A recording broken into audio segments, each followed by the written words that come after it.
Get ready to delve into the chilling depths of history with some dark images. I'm your host James, and these are the top 10 dark pictures from history the church tried to hide from you. And we're starting off with this photograph of the types of cells that were used to house supposed witches during the Salem witch trials. The Salem witch trials were a very dark and infamous chapter in American history that unfolded in the late 17th century. Taking place in Salem, Massachusetts, the trials were fueled by a climate of fear, superstition, and religious fervor. Accusations of witchcraft spread like wildfire, just tearing apart families and communities. It all began when a group of young girls claimed to be afflicted by strange ailments and started pointing fingers at certain individuals as the source of their suffering, all of which were kind of outcasts in the community. And these accusations quickly snowballed. It led to mass hysteria and just a frenzy of trials. The accused were subjected to flawed and biased legal proceedings. Evidence and confessions were obtained under duress and were deemed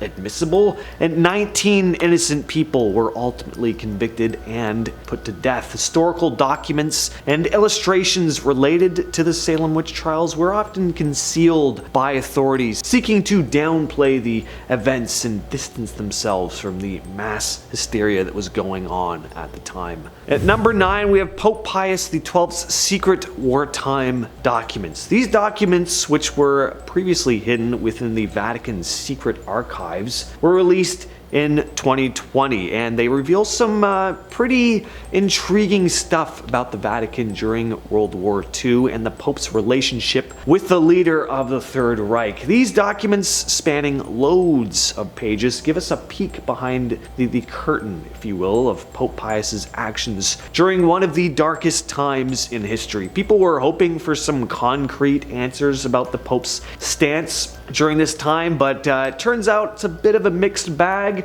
Apparently there's no definitive evidence in these documents that he actively denounced the actions of the Third Reich, or was at least doing enough to try and help the people. And as it turns out, he even had contact with Mr. H himself. There is also some evidence, of course, he was working behind the scenes to try and aid in the war effort, but historians and scholars are having just a field day with this treasure trove of information, trying to uncover the truth about the Vatican's role in those tumultuous times. At number 8, we have Anneliese Michel. Most of you have probably seen this image before. It's incredibly harrowing, really sticks with you. No amount of horror movie makeup can replicate just how disturbing the image of this poor woman is. The case of Anneliese is a haunting and very tragic tale that unfolded in the 1970s. Anneliese, a young German woman, experienced a series of alarming physical and psychological symptoms that were eventually attributed to demonic possession. Convinced that she was possessed by demons, Anneliese and her family sought help from both medical professionals and the Catholic Church. Unfortunately, her pleas for assistance were met with a blend of misguided religious fervor and a lack of appropriate medical intervention. Anneliese's condition just deteriorated rapidly, and she endured months of grueling exorcism rituals performed by 2 priests. The sessions were physically and mentally tortuous, with Anneliese being subjected to restraints, being denied food, and enduring countless hours of psychological torment. Although there are also stories about her even outright denying food herself, so there was definitely stuff going on here within her brain that just wasn't being properly diagnosed. Throughout this chain of sad events, Anneliese's health worsened. She became emaciated and weakened.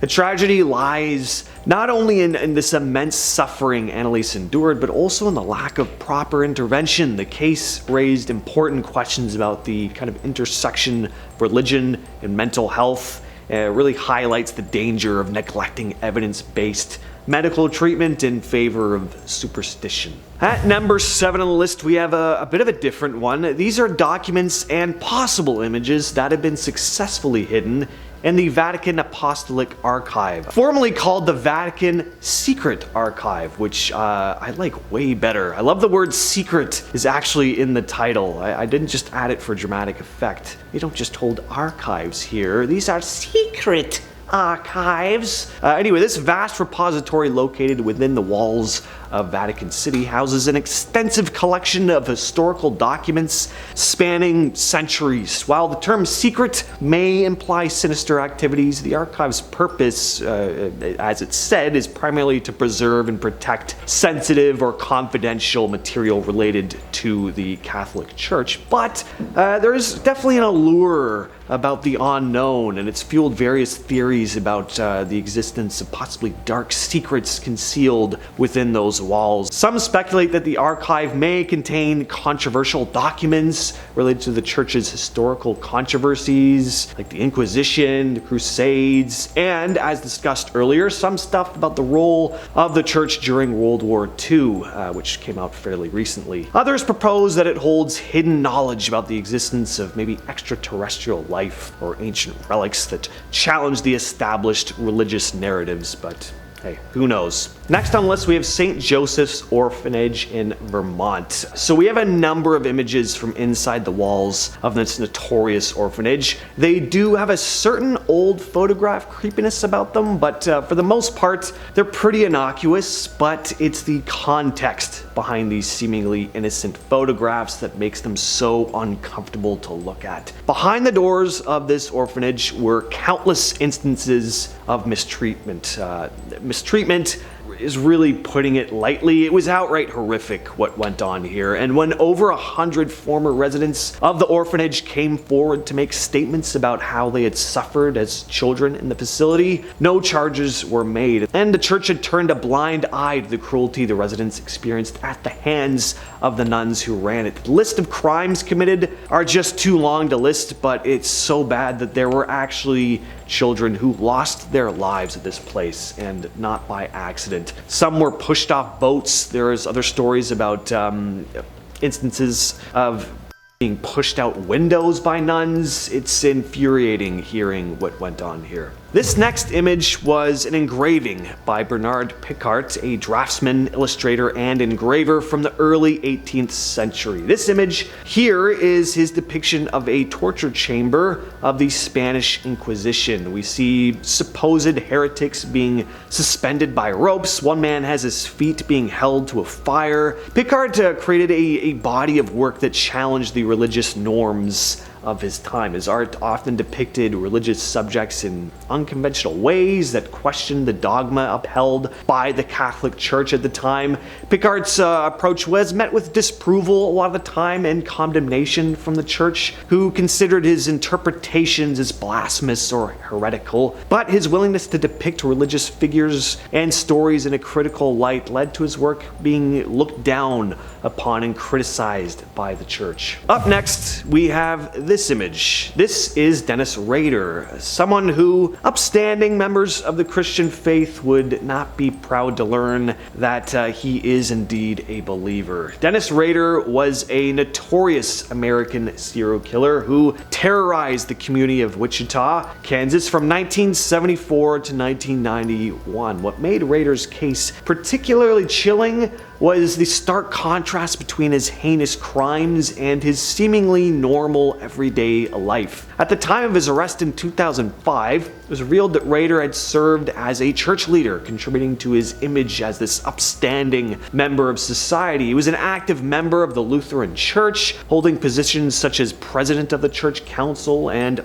leader of the Boy Scouts. Rader's role as a church leader and this image he upheld as being this dedicated member of his community only made it more of a shock when he was found out about his crimes. This guy, just an absolute monster. He did some incredibly twisted things that I just can't go into detail here, but just a reminder that no matter how decent people seem on the outside, there could be something much darker going on behind closed doors. Not trying to say you shouldn't trust anybody, just, keep your eyes peeled. Don't be too trusting. At number 3, we have the Salem UFO sighting. This photo may not look all that spectacular compared to some of the actual footage we've seen of possible UFOs today, but just keep in mind that this photo was taken in 1952. It wasn't doctored, and these mysterious glowing lights in the sky have never been explained. Photo was snapped by Coast Guard officer Shell Alpert in Salem, Massachusetts.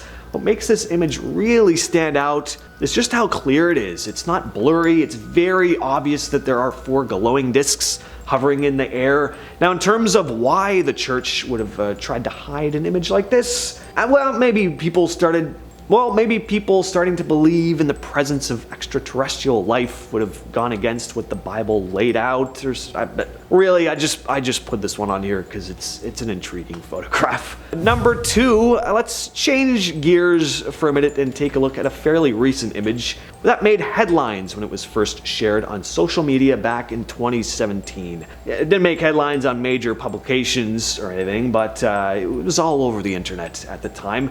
This image looks to be some sort of large winged thing. The picture was taken in Phoenix, Arizona by Richard Christensen, who's just as confused as everyone else as to what he captured on camera. Some said it resembled Mothman, but others said that this shadowy figure resembled an angel or even possibly a demon. Definitely looks more like a harbinger of doom to me. Of course, it could just be a trick of the camera or just an outright hoax, but I think it's a pretty eerie looking photo. And coming in at number 1 is William Tyndale. This image depicts the termination of William Tyndale, who was burned at the stake for doing what, you might ask? Turns out it's translating the Bible into English. As it turns out, what the Catholic Church was trying to hide here was actually the Bible itself. At least they wanted to keep it out of the hands of everyday people, anyway, which they believed would undermine their power. Tyndale believed that the Bible should be accessible to the common people in their own language, challenging the church's monopoly on biblical interpretation. His translation work, particularly the New Testament, faced opposition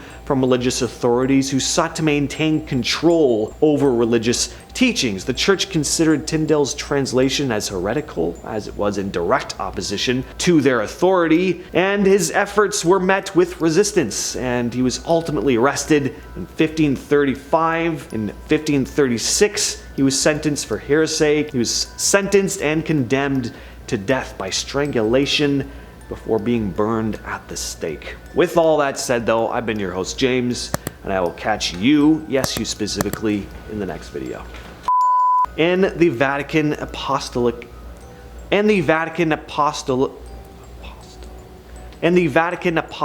Archive. I'm sorry to the editor who has to do this, by the way. I'm really messing up today on the words. I don't know.